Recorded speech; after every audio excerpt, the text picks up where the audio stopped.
Hey everyone! We've been growing grass at our house this month and it has been growing at an alarming rate. So it reminded me of the story of Jack and the Beanstalk. Let's listen to that one now.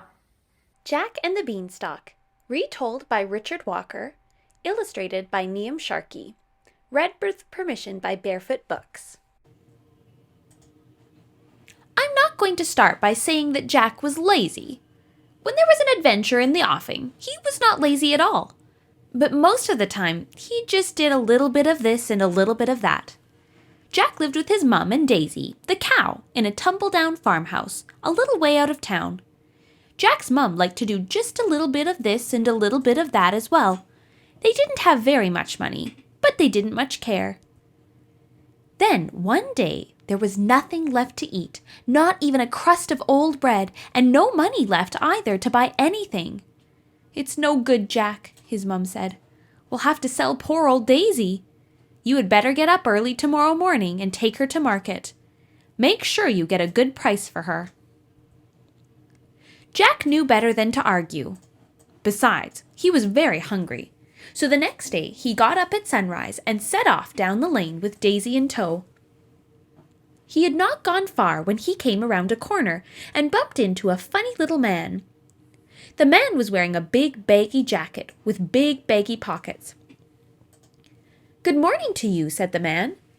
"That's a nice-looking cow you have there. Do you fancy doing a swap for her?" Jack remembered what his mum had told him, so he asked, "What will you give me in exchange?" "These," declared the funny little man, and plunging a hand deep into one of his pockets, he pulled out 6 plump beans. "Those?" asked Jack. "Yes," said the funny little man, "these. Don't think these are just ordinary beans. Oh, no, these are magic beans. But you will have to be careful with them. I've lost the instructions for them, so I'm not sure what they do." Well, there was nothing Jack loved better than magic, so he handed over Daisy, took the beans, and hurried home. As soon as he reached the back door, Jack burst into the kitchen and proudly threw the beans down on the table. "What's this?" exclaimed his mum. "Oh dear," thought Jack. "They're magic beans, Mum. I swapped them for Daisy. At least we've got something to eat. Well, we will have when they're grown." Jack's mum was furious. She went white in the face and shouted and stamped. Then she threw open the window and flung the beans outside. That night, Jack and his mum went to bed feeling miserable and hungry. But in the garden, things began to happen. The beans slipped down through the cracks in the ground. Their roots wriggled deep into the earth, and shoots pushed upwards. They burst through the hard crust of the soil, and twisting and tangling together, they grew high into the sky. They kept on growing and growing until they reached the land of the clouds. Then a long, wiry tendril reached down to the house and tapped on Jack's bedroom window. "Who's that?" Jack yawned.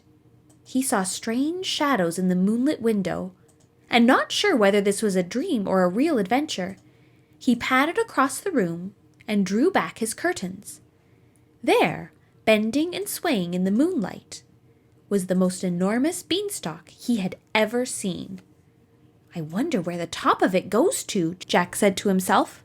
There was only one way to find out. Without stopping to think twice, he clambered over the windowsill and started to climb. Soon the house was just a tiny dot far below. Still, he made his way upwards. Finally, he reached the land of the clouds and stepped off the beanstalk onto the fluffy gray ground. In the distance, he could see a huge castle. Jack walked straight up to it and knocked on the door. He heard the clank of keys being turned, the rumble of bars being slid back, and the rattle of chains being unfastened. Then, at last, the huge door creaked open a crack, and he saw a little old woman peering at him by the light of a candle. "You can't come in," she whispered. "He'll be back soon. Go away." "Please," Jack begged. "I'm a stranger here and starving hungry. Can't I just pop in quickly for something to eat?" The woman looked at him more closely and saw that he was a nice-looking lad with a ready smile. "Very well, you can come in for a minute," she said, but don't let him catch sight of you." "Who's he?" asked Jack as they made their way along the dusty castle corridors into the big kitchen. Lining the walls were mounds of huge, bulging sacks, which jingled as Jack brushed against them. "The giant, of course. If he catches you, he'll eat you for sure. He's got a foul temper, so you'd better keep out of his way. Hide among the sacks if you hear him coming." Then, just as she finished speaking, there was a crashing of heavy footsteps outside the room. Jack only just managed to hide behind a heap of sacks when the door burst open and in barged the giant. "Fee, fi, fo, fum, I smell the blood of a stinky man. Where is he, woman? Where are you hiding him?" The giant sniffled his way around the room until he came close to where Jack was hiding. "Oh, don't be silly," said the old woman. "All you can smell is the stew I've made. I was trying a bowl of it to make sure it was good enough for you. Would you like some?" Soon the giant had slurped his way through an enormous bowl of stew. He belched loudly, then demanded, "Fetch my goose. I want some more gold." The old woman slipped out of her room and was soon back, cradling a huge, very gloomy-looking bird in her arms. Peeping out from his hiding place, Jack watched as the goose began to lay eggs, each one made of pure gold. As each egg appeared, the giant put it into a giant egg box.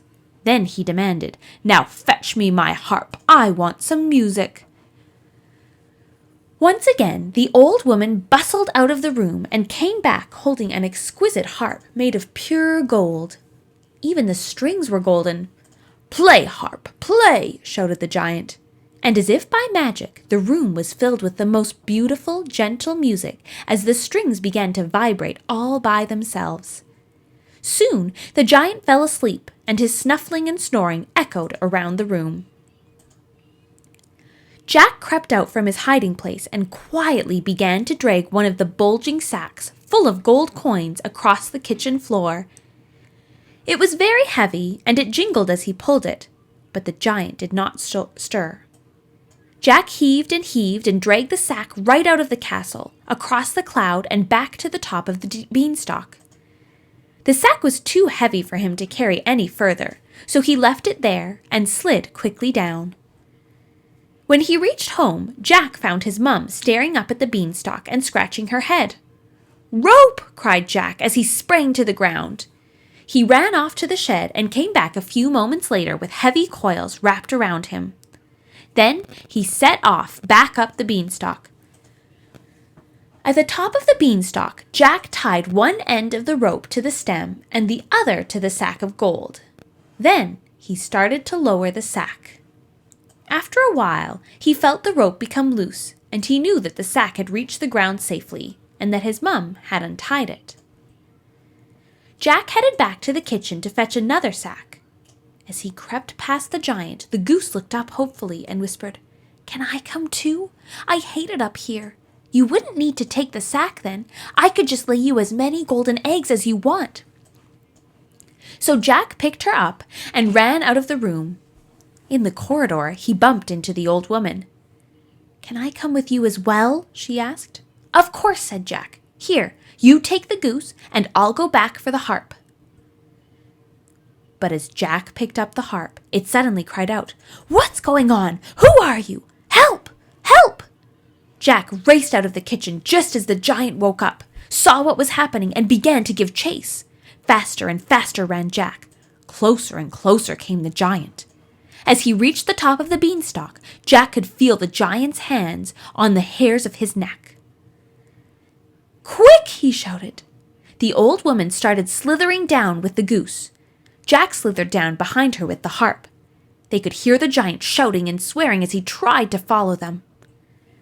The beanstalk bent and swayed wildly, first to the left and then to the right, but the old woman and Jack reached the ground safely. Jack grabbed the rope. He pulled and pulled until he could see the giant, hanging on for dear life, glaring down at him. Then he let go. Boing! The beanstalk shot upright like an enormous catapult. Unable to hold on any longer, the giant flew off the end. He soared away into space and was never seen again. And as far as I know, he's still there. The old woman went inside to make a pot of tea. Mum put the golden harp on the kitchen dresser, and Jack made the magic goose a special hut. He put the sack of gold in the cellar and took out a coin whenever he needed to buy something. And the last time I went to visit, the harp played jigs and reels, so we all had a merry dance. Well, Doobie, it turns out what I thought was a fast pace was not fast at all. Since the story started, the grass has been growing at an alarming rate, and I need to go trim it. I'll see you guys later.